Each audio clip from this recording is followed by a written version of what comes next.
নমস্কার। আজ একটু হেলদি ব্রেকফাস্ট বানাবো আর রেসিপিটাও আপনাদের সঙ্গে শেয়ার করব। প্রথমে একটু বেসন নিয়ে নিলাম, তারপরে পরিমাণ মতো সুজি, দুটোকে ভালো করে মিশিয়ে নিলাম। মিশিয়ে নেওয়ার পর গ্রেট করা বিট, এটাও পুরোটা ওর মধ্যে দিয়ে দিলাম। এতে একটা গোটা মিডিয়াম সাইজ বিট আছে। এরপর পরিমাণ মতো লবণ, তারপরে পরিমাণ মতন পাওভাজি মশলা, আপনারা চাইলে অন্য কোনো মশলাও দিতে পারেন।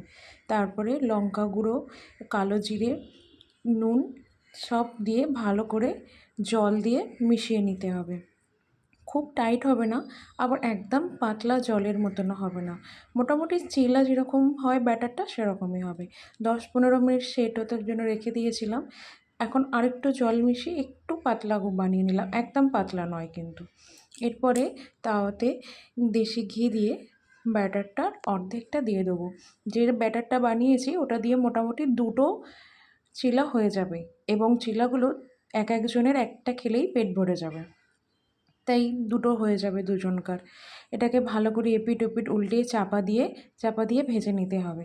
যখন দেখবেন যে উল্টো দুদিক থেকেই ভালোভাবে তৈরি হয়ে গেছে, তখন এটা তুলে নিতে হবে।